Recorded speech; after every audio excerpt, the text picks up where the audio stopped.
Hey eBay, today I'm showing you Goofy Golf Machine.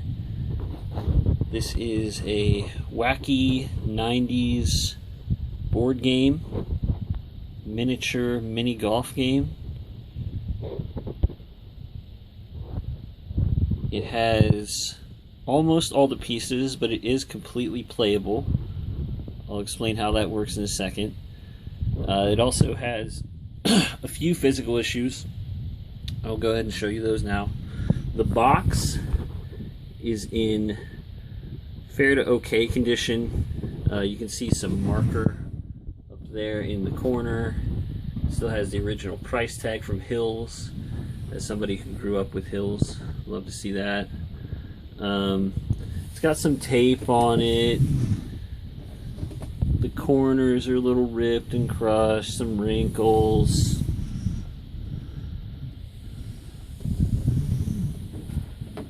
So, really not that bad overall, but there are some issues. It definitely still functions, this box, though. The biggest thing is the board here. The board is two pieces. You can see the little line separating them there. It's supposed to be connected on a cardboard hinge, fold up like most board games would. That hinge is broken, so the pieces are completely separate. Once you have it all together with all the heavy parts on top of it, it doesn't really matter that much that I can see. Also, the cardboard is a little warped.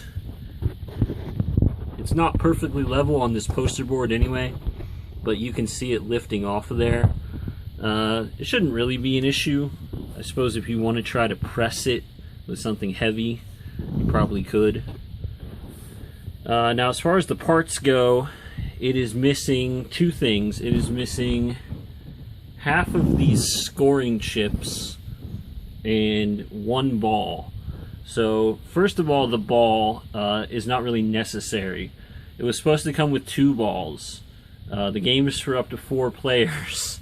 You were supposed to share 2 balls anyway. You can just share 1 ball. That's, you make sure not to lose it, I guess, but that's the only issue with that. The scoring chips. The way the game is scored is you have 9 holes, and for the first 8 holes, whichever player gets it in the least amount wins a chip. And if there's a tie, nobody gets a chip. For the 9th hole, you have the 3 possibilities of where the ball could go through the gator's mouth there in the pond. You see 2 of them are marked 1 and 1 of them is marked 2. Now for each player, you get the amount of chips that your ball lands in. So if you're playing with 4 people and everybody gets it into the 2, you would need an extra 8 chips to calculate the score with those. It's pretty simple to get around that. Just keep score with the chips for the first 8 holes, which is like 90% of the time you're playing, and then either just remember what you got on the last hole or write it down on a piece of paper. Pretty simple, really. I'll go ahead and show you the mechanism for this. Windmill takes the ball up, goes down, does its thing, lands in the hole.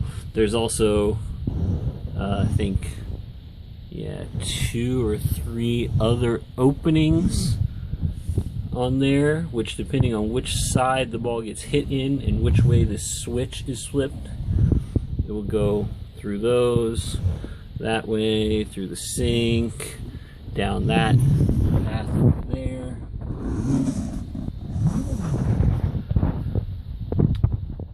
So, yeah.